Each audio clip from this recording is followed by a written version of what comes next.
Puji Tuhan, selamat pagi, selamat kembali lagi kita bergabung di Zoom online kami. Sebelum kita memulai pembelajaran kita, mari kita sama-sama berdoa. Pujian syukur kami kepadamu Tuhan Yesus yang baik Tuhan. Kami mengucap syukur saat pagi hari yang indah ini Tuhan Yesus. Kami kembali Tuhan Yesus boleh menikmati hari yang baru. Kami tahu Tuhan Yesus Engkau selalu menyertai kami. Cintamu yang tiada batasnya Tuhan terus Engkau nyatakan buat kami. Kami boleh terus menikmati anugerah yang Kau berikan buat kehidupan kami. Kami bersyukur dan bersyukur Tuhan kalau kami boleh menjadi umat-umat pilihan-Mu. Terima kasih Tuhan, terima kasih. Terpuji-pujilah Engkau, Allah kami yang luar biasa. Saat pagi hari ini kami juga mohon ampun selalu kepadamu Tuhan. Ampuni segala salah dosa kami dari setiap perkataan, pikiran, perbuatan kami Tuhan. Ampuni hidup kami, biar hidup kami boleh terus Tuhan. Kami boleh hidup dalam perkenanan-Mu Tuhan Yesus. Tolong kami Tuhan. Ampuni hidup kami, biar apa yang kami lakukan hanya tentang Engkau dalam kehidupan kami. Saat pagi hari ini kami bersahati Tuhan. Kami memohon kembali, meminta kembali Tuhan, pimpinan-Mu dalam ibadah Zoom kami saat pagi hari ini. Terus Tuhan, Kau saja yang menolong, menyertai ibadah kami. Berikan kami roh hikmat-Mu, pengertian daripada-Mu Tuhan Yesus. Fokus kami Tuhan untuk kami boleh mendengar setiap kebenaran firman-Mu Tuhan. Tolong kami biar apa yang kami dengar saat pagi hari ini, oh Tuhan Yesus boleh kami mengerti dan kami boleh hidup di dalam kehidupan kami sehari-hari. Kami percaya Tuhan Kau persiapkan hamba-Mu dengan hikmat urapan daripada-Mu terus menyertai hamba-Mu. Biar apa yang hamba-Mu Tuhan Yesus perkatakan itu semua daripada-Mu Tuhan. Tolong kami juga Tuhan, teman-teman kami yang bergabung saat ini baik nanti mendengarkan rekaman kami. Engkau berkati mereka semua Tuhan. Biar kami semua Tuhan boleh terus Tuhan Yesus diberkati oleh kebenaran firman-Mu saat pagi hari ini. Terima kasih Tuhan. Terima kasih Tuhan. Kami serahkan ibadah Zoom kami ini ke dalam tangan-Mu. Dan kami peralaskan doa kami hanya dalam nama Tuhan Yesus Kristus. Haleluya. Amin. Puji Tuhan.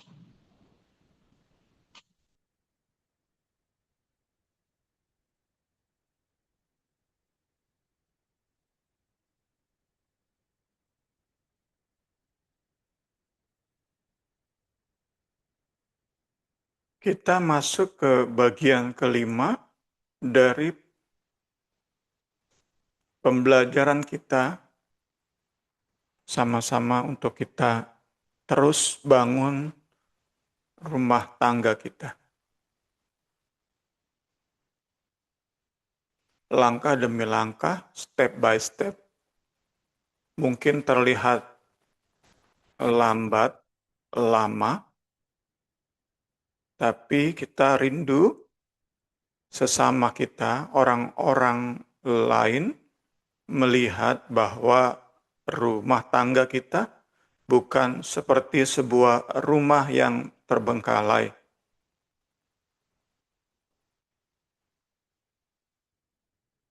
Biarlah dunia melihat rumah tangga kita terus terbangun. Pagi hari ini masuk bagian kelima dari buku kita, buku acuan kita, Marriage Matters. Kita melihat di pagi hari ini tentang Kristus sebagai kasih. Dan bagaimana kita tinggal di dalam kasih tersebut. Kita mulai dengan pertanyaan berikut. Apakah kita mengasihi pasangan hidup kita? Apakah kita bisa yakin bahwa ia telah merasakan cinta kita? Mengapa pertanyaan ini penting? Karena dalam banyak rumah tangga tumbuh keyakinan-keyakinan yang nggak sesuai dengan kenyataan. Contohnya, tidak sedikit suami yang rutin belikan barang-barang mewah untuk istrinya. Ia berkeyakinan bahwa ia telah sangat mengasihi istrinya hanya untuk mendapati kenyataan bahwa si istri kurang merasa disayang. Bahasa kasarnya jablay. Si istri merasa kurang dicintai. Padahal suami yakin banget ia telah menyatakan cinta, membuktikan bahwa ia sangat mengasihi istrinya dengan terus belikan barang-barang.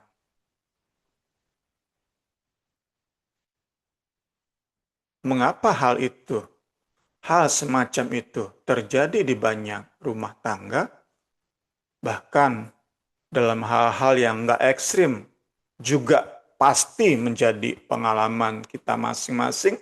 Mengapa? Karena dosa dalam daging mengakibatkan penyimpangan dalam usaha-usaha menunjukkan kasih. Apa yang kita yakini, saya sedang menunjukkan kasih. Saya sedang membuktikan bahwa saya mengasihi pasangan hidup saya.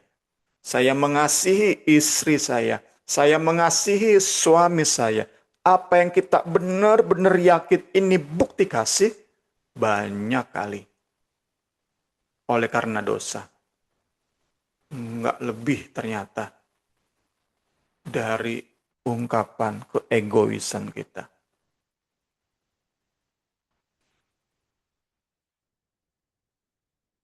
Syukur kepada Allah di dalam ketidakberdayaan, di dalam kesesatan kita dalam mengasihi,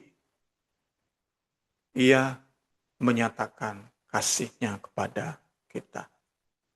Kita belajar bahwa Allah mengungkapkan bahwa kasih itu bukanlah sesuatu, tetapi seseorang. Dalam hal inilah Allah menyatakan kasih. Dalam hal inilah kasih Allah nyatakan, yaitu bahwa Ia mengutus anaknya yang tunggal ke dalam dunia. Bagaimana cara Allah menyatakan kasih? Dengan mengirim anaknya yang tunggal.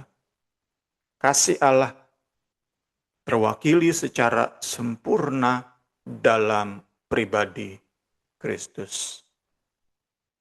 Dengan belajar dari hidup yang Yesus jalani, dengan belajar dari perkataan yang Ia ucapkan, pengajaran yang keluar dari mulutnya, kita dapat mengenal kasih.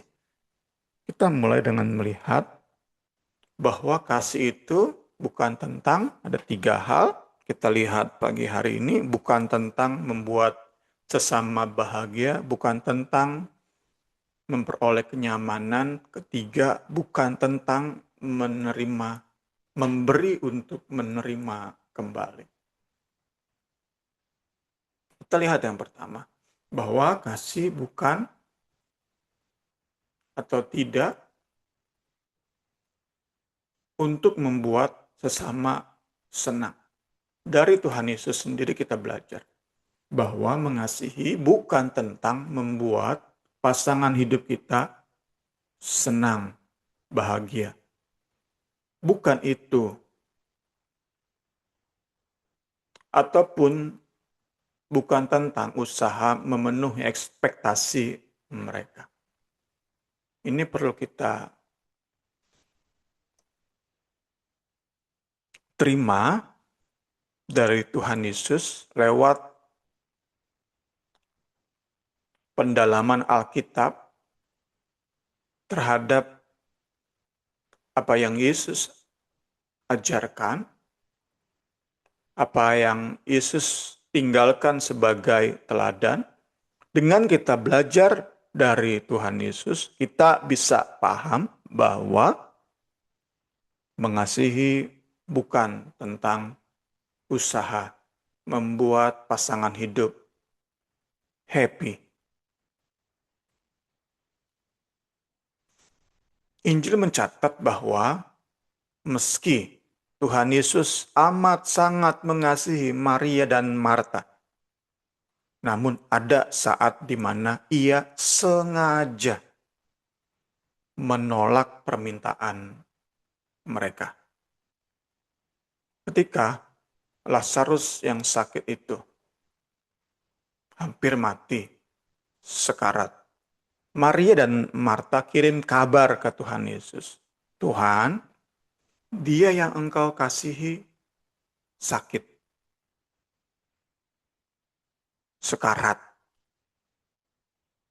Yesus, Injil sendiri nyatakan, Yesus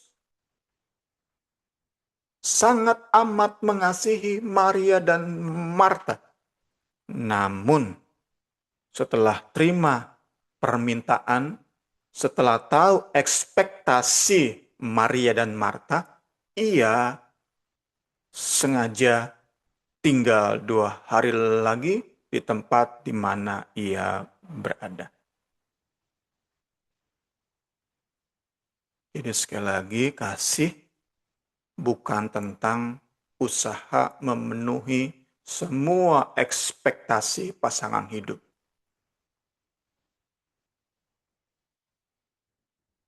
Di dalam mengasihi Tuhan Yesus, nggak fokus pada bagaimana respons Maria dan Marta. Respons instan. Kalau Tuhan Yesus mengasihi hanya berdasarkan respons instan, saat kita kasih sesuatu, pasangan hidup kita langsung tersenyum. Saat itu menjadi standar kita mengasihi, kita pasti gagal ikuti Yesus. Kita pasti gagal dalam mengasihi. Karena standar kasih adalah kasih Allah. Sekali lagi, saat patokan kita dalam mengasihi adalah segera membuat senyum keluar dari wajah pasangan hidup kita, kita pasti gagal dalam mengasihi. Itu mau sama-sama kita tanamkan di hati pikiran kita.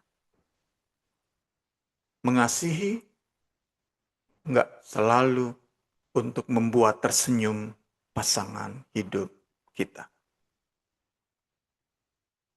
Yesus bisa memandang jauh ke depan, melihat apa yang terbaik bagi Marta dan Maria. Apa yang akan mereka dapati saat mereka melihat Lazarus bangkit. Apa yang mereka bisa pelajari saat melihat Lazarus dibangkitkan. Itu yang kiranya bisa menjadi pemahaman kita di pagi hari ini. Kita tidak menjadikan senyum pasangan hidup menjadi tujuan utama kita. Enggak. Bukan itu. Bukan itu. Kita belajar sama-sama di pagi hari ini. Iya, Yesus memberi kita teladan tentang mengasihi dengan risiko disalah mengerti. Ia berani menghadapi kenyataan bahwa kasihnya bisa saja ditanggapi dengan kekecewaan, bahkan penolakan. Kecewa udah pasti. Maria dan Marta bohong. Kalau mereka nggak kecewa, itu bohong. Pasti. Di hati kecil mereka kecewa. Tetapi apakah mereka kemudian menolak kasih Kristus, meragukan kasih Kristus, udah anggap Kristus sama sekali nggak mengasihi kami. Itu masih bisa diperdebatkan. Saya pribadi percaya mereka berdua tetap percaya di hati kecil mereka, meski ada kecewa, tetap percaya Yesus tetap mengasihi kami. Meskipun kecewa, tapi mereka percaya kasih Yesus ada bagi kami.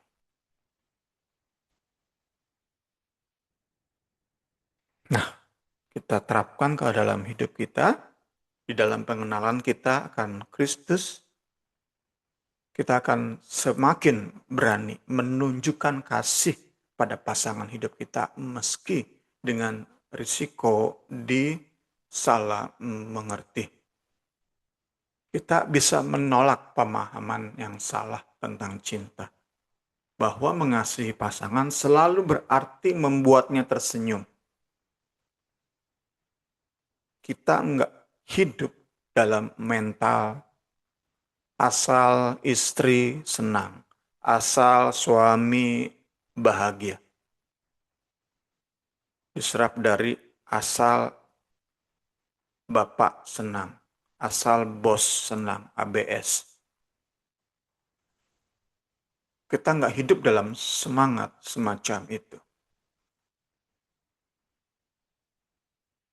Kita bisa belajar terus bahwa untuk ngasihi pasangan hidup yang adalah orang berdosa, maka kita yang adalah orang berdosa siap masuk ke dalam conversation, percakapan, obrolan yang nggak nyaman.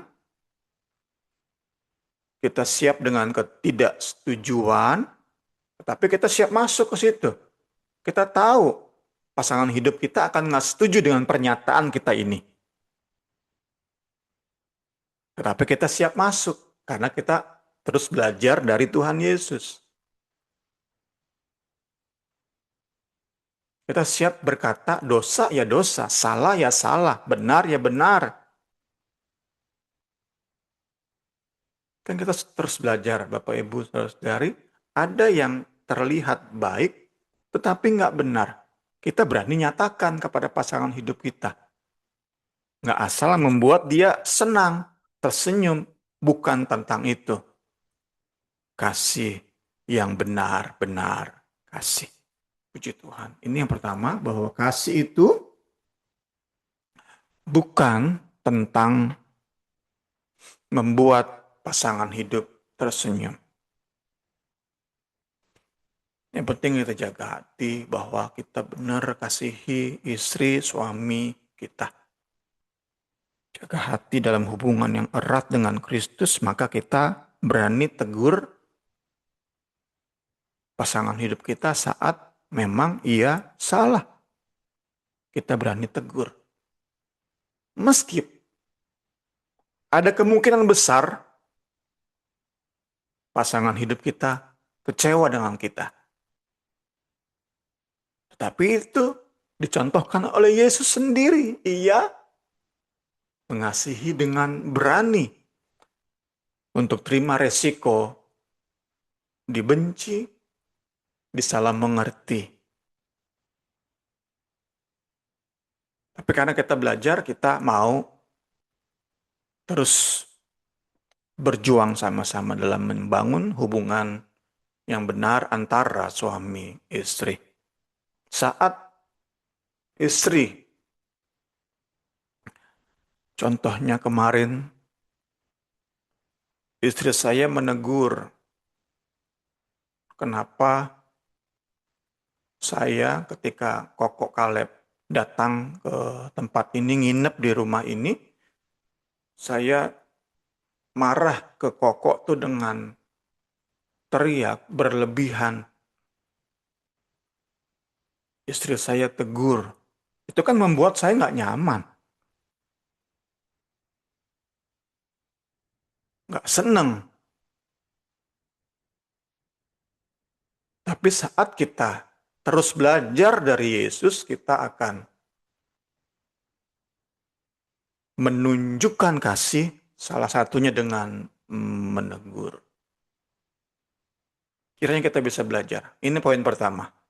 Kasih bukan tentang usaha membuat pasangan hidup senang. Nomor dua adalah bukan tentang mengupayakan kenyamanan. Ada banyak orang dipengaruhi oleh film-film romantis berpikir, beranggapan, berkeyakinan bahwa mereka bisa mengasihi hanya orang yang cocok, yang klop dengan mereka. Mereka memberhalakan konsep soulmate. Seseorang yang benar-benar kompatibel, benar-benar klop.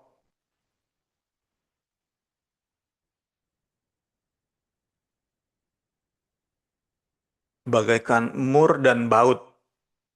Klop. Baru bisa mengasihi. Itu dongeng, fairy tale, dongeng yang dunia ceritakan kepada kita lewat film-film romantis. Pernikahan yang bahagia hanya untuk mereka yang cocok, kompatibel, klop satu sama lain. Ini dongeng yang terus diperdengarkan ke telinga manusia. Sehingga nggak heran yang namanya dating application, aplikasi cari jodoh, itu nggak ada matinya. Apalagi sekarang dating application dilengkapi dengan AI. Makin canggih. Orang bisa benar-benar cari pasangan hidup jodoh yang cocok banget dengan isi hati, dengan hobi, dengan seluruh keberadaan seseorang lewat aplikasi cari jodoh.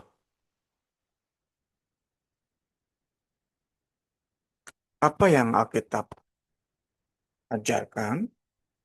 Di satu sisi, Alkitab mengandung hikmat dalam memilih pasangan hidup. Kita diajarkan untuk nggak sembarangan pilih pasangan hidup. Ayat ini salah satunya. Lebih baik tinggal pada sudut soto rumah daripada diam serumah dengan perempuan yang suka bertengkar. Tentu banyak di bagian-bagian lain dalam Alkitab yang mengajarkan kepada kita tips-tips cari pasangan hidup. Banyak, banyak.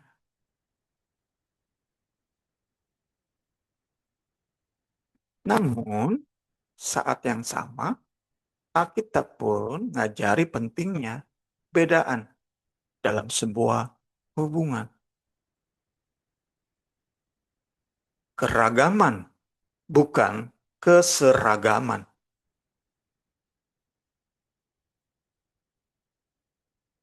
Sekali lagi, keragaman, bukan keseragaman. Secara manusiawi, jasmani kita, di case-nya, di cover-nya, di permukaan, keseragaman itu mudah digapai. Contohnya, kami besok akan kunjungan sosial, dibuat seragam, kuning. Kami semua akan pakai baju nuansa kuning. Sekali lagi, jika hanya berkaitan dengan cover permukaan, mudah untuk temukan kecocokan, keklopan.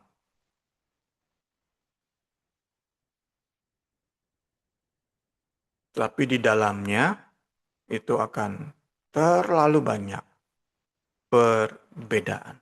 Tetapi sekali lagi dunia terus dengungkan, ceritakan dongeng-dongengnya.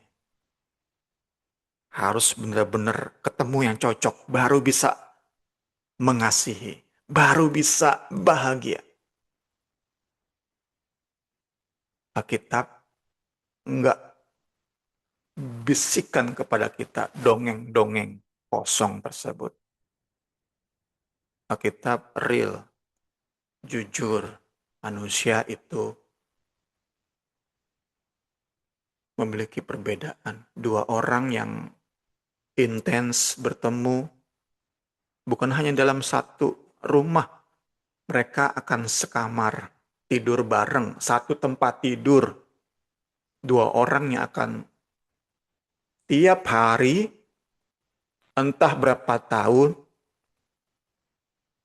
tidur satu tempat tidur. Perbedaannya terlalu banyak. Tetapi kita ajarkan di situ kita bisa belajar saling menerima, di situ kita bisa semakin dewasa. Jadi pribadi yang semakin bertanggung jawab, pribadi yang bisa lebih lagi berdampak, itu kan yang kita ajarkan. Di dalam keragaman karunia Roh Kudus kita bisa belajar dari 1 Korintus. Gereja bersinergi, bekerja sama sedemikian indahnya, berkati banyak orang. Jalani hidup yang lebih lagi bermakna. Kita berdua suami istri dalam perbedaan bisa saling menerima dan saling melengkapi. Itulah tujuan Allah menyatukan kita suami istri. Itulah yang kita ajarkan. Enggak membisikkan kita dongeng-dongeng kecocokan, dongeng-dongeng keseragaman, dongeng-dongeng keklopan. Enggak. Kita belajar di poin kedua ini.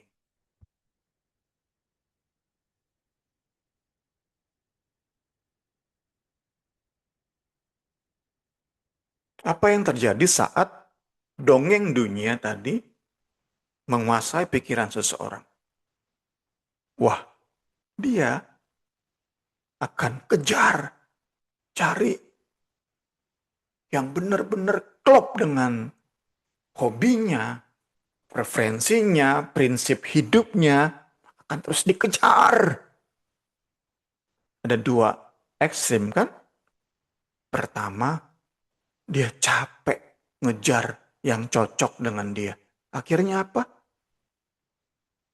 Dia menjadi lajang, padahal dia nggak punya karunia melajang.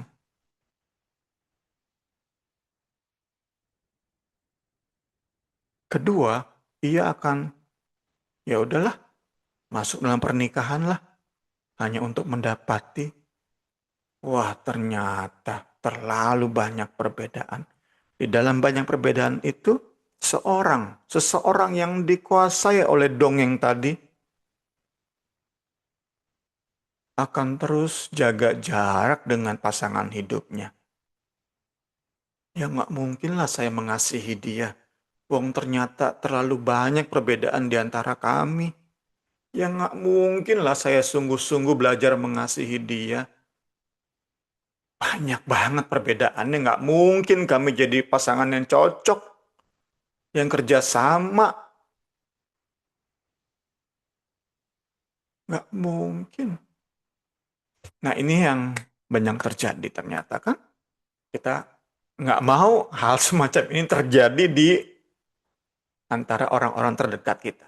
Kita mau bawa firman Injil kepada mereka. Puji Tuhan. Yesus menjadi teladan kita. Ia meninggalkan kecocokan sempurna, kompatibel yang sempurna antara dirinya dengan Bapa, dengan Roh Kudus dalam ikatan Trinitas, dalam hubungan Trinitas. Ia tinggalkan kecocokan yang sempurna itu untuk memasuki sebuah hubungan penuh ketidakcocokan dengan kita manusia berdosa. Jadi kita diajari untuk siap masuk dalam hubungan yang penuh dengan ketidakcocokan. Tetapi di dalamnya, belajar dari Yesus, kita bisa terus belajar mengasihi. Dengan all out, kita terus belajar mengasihi. Meski di dalam begitu banyak perbedaan, keragaman. Puji Tuhan. Yang ketiga, kasih bukan tentang memberi untuk menerima kembali. Dunia ngajarin bahwa kasih akan terus terpelihara hanya saat dua pihak yang terlibat itu terus saling membuat bahagia satu sama lain. Sedikit saja perilaku, tindakan tidak menyenangkan, maka kasih pun harus dikurangi. Tadi sebelumnya all out, belajar ngasihi istri, tunjukkan istri bagaimana suami amat sangat mencintainya dengan membelai, memeluk, mencium, dengan memberi barang-barang yang ia butuhkan, dengan membantu ia membantu pekerjaan, mengerjakan pekerjaan rumah dengan bukti-bukti kasih lainnya. Tetapi saat si istri melakukan tindakan tidak menyenangkan, maka suami berdasarkan prinsip ini menahan kasih, mengurangi kasihnya. Karena kenapa? Istri tidak menanggapi dengan benar bukti kasih sang suami. Ini yang dunia ajarkan, kita pun terus didorong untuk mengasihi secara transaksional.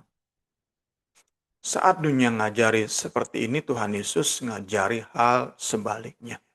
Kita diajak untuk mengasihi sesama yang tidak pantas menerima kasih kita. Kamu telah mendengar firman. Kasihilah sesamamu manusia, bencilah musuhmu. Tetapi aku berkata kepadamu, kasihilah musuhmu, berdoa bagi mereka yang menganiaya kamu. Karena dengan demikianlah kamu menjadi anak-anak Bapamu yang di surga, yang menerbitkan matahari bagi orang jahat dan orang baik, menurunkan hujan bagi orang benar dan orang tidak benar. Tuhan Yesus mengajari kita tetap mengasihi pasangan kita meski ia banyak kali mengecewakan hati kita. Tapi tetap tak bosan saya ingatkan sebuah disclaimer, tindakan mengecewakan hati di sini bukan tentang tindakan yang sudah bersifat mengancam nyawa. Seperti suami sudah mulai lakukan KDRT yang mengancam nyawa, maka bukti kasih bisa laporkan ke polisi bahkan. Ekstrimnya ya.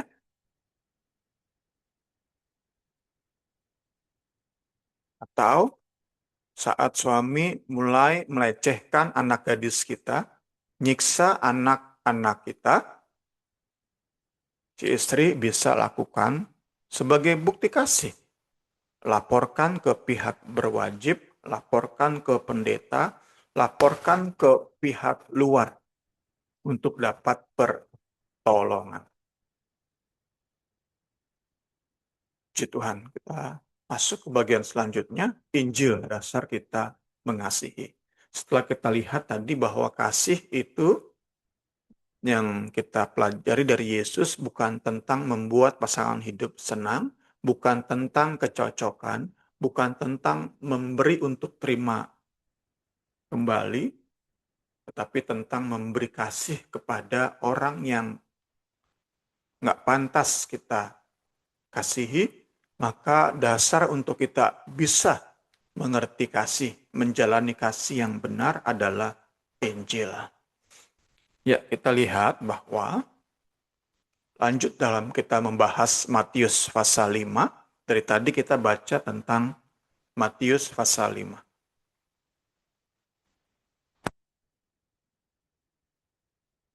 Khususnya tadi saat Tuhan Yesus bilang kasihi sesamamu, kasihi musuhmu, berdoalah bagi mereka yang menganiaya.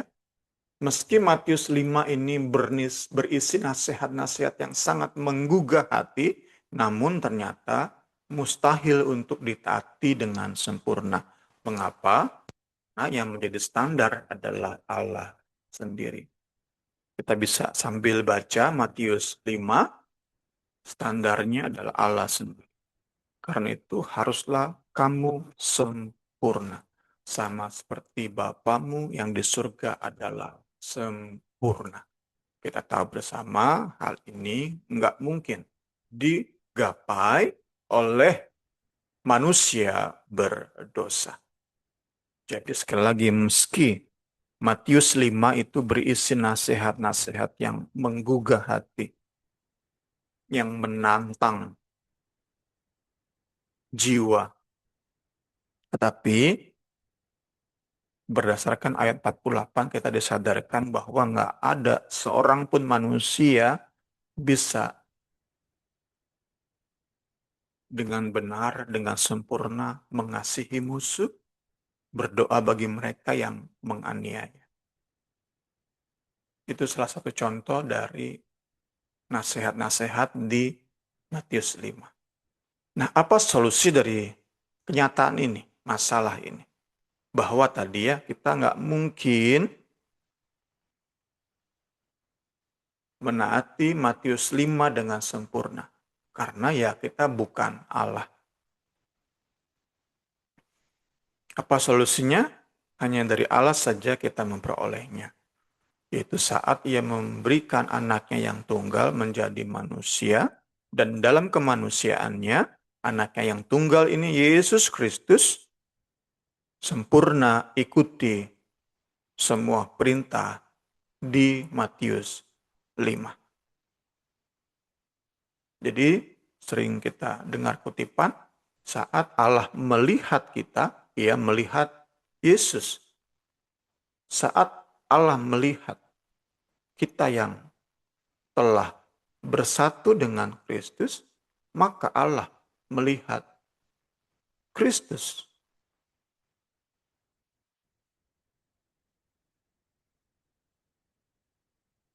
Kita sebagai hasilnya adalah berusaha menaati nasihat-nasihat termasuk di dalamnya mengasihi musuh, mendoakan mereka yang menganiaya. Kita lakukan itu bukan untuk memenuhi standar perkenanan Allah, standar kesempurnaan Allah. Karena Yesus telah melakukannya buat kita. Kita berjuang taati Matius 5 termasuk perintah mengasihi pasangan hidup yang mengecewakan kita, yang memiliki begitu banyak perbedaan dengan kita. Kita menaati Matius 5 bukan untuk kita memperoleh perkenanan Allah. Karena memang nggak mungkin, standarnya Allah sendiri, nggak mungkin kita secara sempurna ngikuti Matius 5. Nggak mungkin. Itu kita mau pastikan, yakinkan diri kita, nggak mungkin kita secara sempurna taati Matius 5. Nggak mungkin. Kalau perkenanan Allah diukur oleh ketaatan kita menaati Matius 5, kita nggak mungkin diperkenan oleh Allah. Nggak mungkin kita menerima perkenanan Allah saat kita ngandalin Matius 5 untuk kita taati. Andalan kita adalah karya Kristus. Kristus menjadi manusia dan dia sempurna ikuti semua perintah. Bukan hanya di Matius 5, semua hukum Allah ia ikuti, ia genapi. Janganlah kamu menyangka aku datang untuk meniadakan hukum Taurat dan kitab para nabi. Yesus datang bukan untuk meniadakannya. Yesus datang untuk menggenapinya. Ia menjadi manusia yang sempurna dalam melakukan semua tuntutan hukum Allah, termasuk di Matius 5. Kita terus belajar sama-sama, puji Tuhan. Sehingga dalam solusi ini, perjuangan kita taati firman itu bukan lagi untuk menerima perkenanan Allah. Karena Yesus sudah mendamaikan kita dengan Allah. Kita sudah terima perkenanan Allah. Puji Tuhan. Nah, kita masuk kepada apa yang menjadi realita kita jalani hidup sehari-hari. Dalam hati yang berdosa ini, tetap aja kita lakukan hukum Allah untuk menerima perkenanan Dia. Ini kenyataan yang semua manusia, orang-orang percaya, hadapi sehari-hari. Kita tetap aja dalam perjuangan kita, taati firman, apalagi kita yang sudah bertahun-tahun jadi Kristen, tetap aja di hati ini, polanya adalah lakukan firman untuk terima perkenanan Allah. Itu terus akan menjadi mindset kita. Tetap aja kita ngejar perkenanan Allah melalui usaha-usaha kita taati hukum Allah. Padahal ini menghalangi kita untuk kasihi pasangan hidup kita. Kenapa? Karena saat kita punya mindset, aku dikasihi Allah, diperkenan Allah karena memang aku taat. Nah, mindset tersebut akan melahirkan kasih yang hanya ditujukan kepada pasangan hidup yang memenuhi standar kita. Tadi ya, saat kita sudah berusaha mengasihi istri kita, tetapi si istri tanggapannya kurang menyenangkan bagi kita suami, kita akan turunkan kasih kita. Kita akan turunkan perjuangan kita, karena kita anggap nggak pantas istri kita ini menerima kasih kita. Inilah tantangan yang sesungguhnya yang menjadi pembelajaran kita di pagi hari ini. Kita mau mengasihi pasangan hidup kita meski ia nggak pantas dikasihi. Dasarnya apa? Karena kita pun nggak pantas terima kasih Tuhan, tetapi tetap Tuhan mengasihi kita. Itulah Injil kan? Injil menjadi dasar untuk kita berjuang mengasihi pasangan hidup. Hanya saat kita yakin diri kita nggak layak menerima kasih Allah, di saat itulah kita bisa mulai belajar memberikan kasih tanpa pamrih kepada pasangan hidup kita. Di dalam segala perbedaan yang kita harus lihat, terima sebagai kenyataan. Begitu banyak perbedaan. Tapi kita terus belajar, berjuang memberikan kasih tanpa pamrih. Meski tindakan, perilaku pasangan hidup kita nggak sesuai dengan preferensi kita, nggak sesuai dengan prinsip hidup kita. Kemarin kami ngobrol dengan Niar, dengan Kak Murni,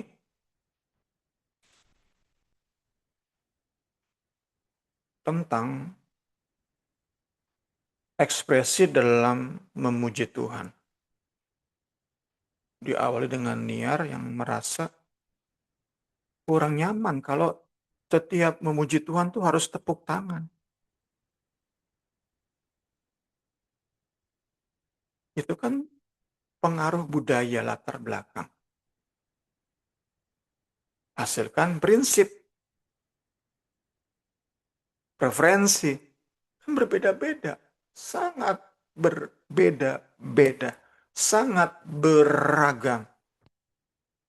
Kalau kita nggak bisa belajar terus mengasihi, ngerti, terima, hal-hal semacam itu aja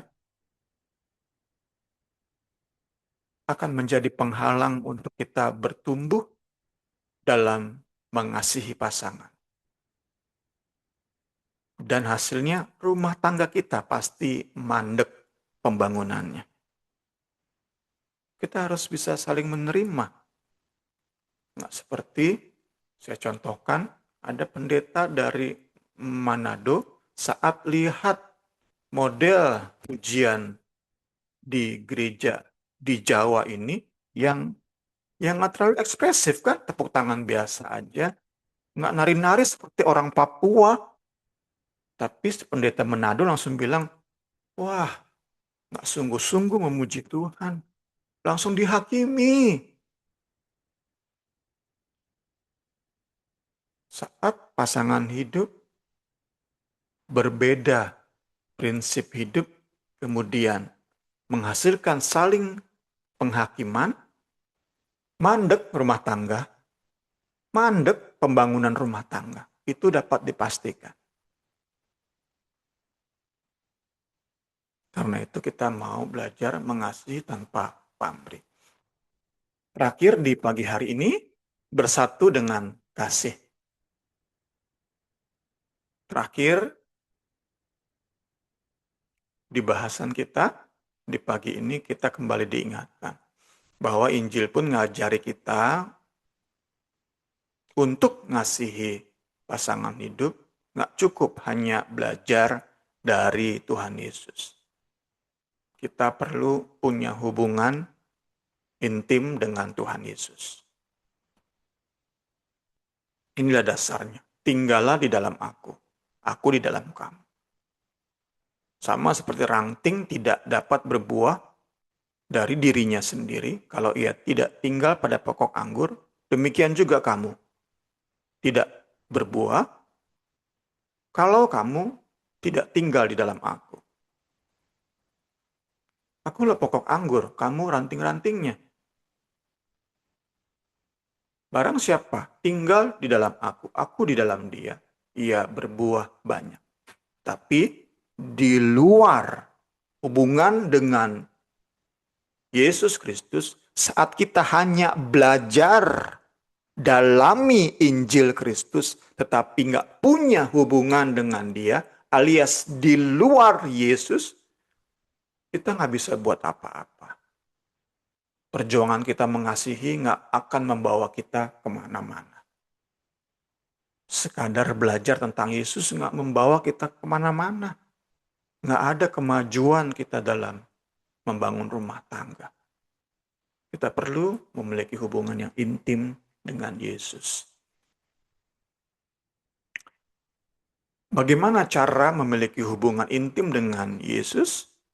Karena kenyataannya ia udah nggak ada lagi bersama dengan kita secara jasmani, secara fisik.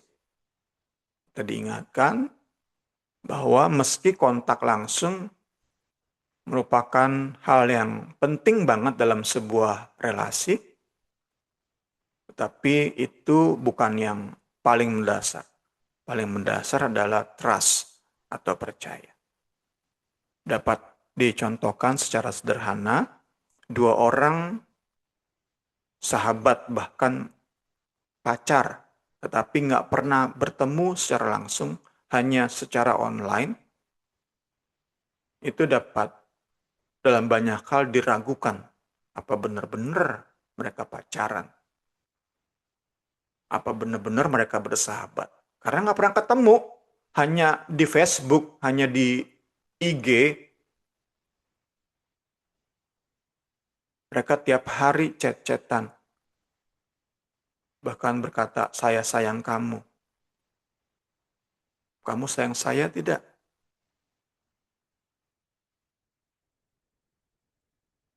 tanpa ketemu langsung, itu bisa diragukan sih ya, benar pacaran atau benar sahabatan. Jadi penting, kontak langsung penting. Tetapi bukan yang paling mendasar. Paling mendasar adalah percaya atau trust. Kita udah nggak bisa kontak langsung dengan Tuhan Yesus. Tetapi kita bisa jalin hubungan yang semakin intim dengan Dia saat kita punya trust, percaya kepada Dia. Kita percaya bahwa apapun yang Dia, Yesus, maksudkan bagi kita, itu yang terbaik bagi kita. Yang pada akhirnya nggak akan mengecewakan kita. Kita percaya banget bahwa Yesus selalu ingin yang terbaik dari hidup kita. Ia ingin mengeluarkan segala potensi di hidup kita. Meski untuk itu, ia banyak kali membawa kita kepada ketidaknyamanan.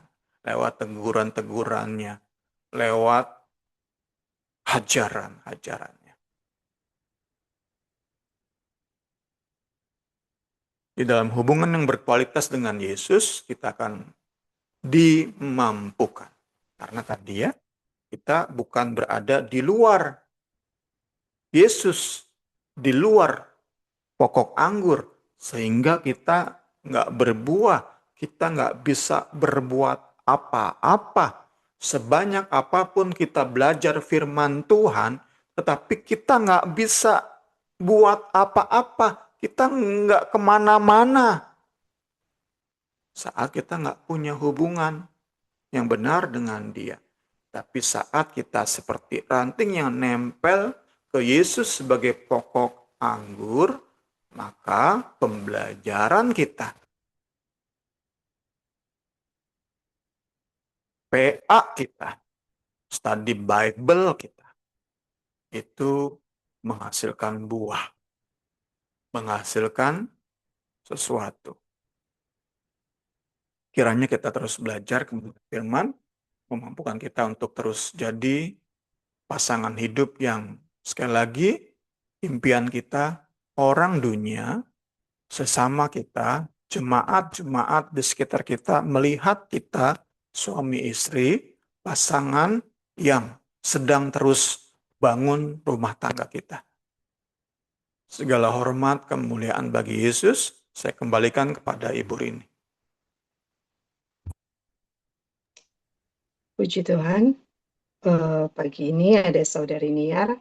Terima kasih untuk pemaparan kebenaran firman Tuhan. Mungkin Niar ada yang mau ditanyakan tentang apa nih? Membangun rumah tangga, Kristus sebagai cinta dalam rumah tangga. Walaupun Niar belum, tapi kita percaya Niar akan masuki rumah tangga ini gitu. Ada yang mau ditanyakan Niar? Iya, makasih Bung untuk penjelasannya. Tuhan Yesus memberkati.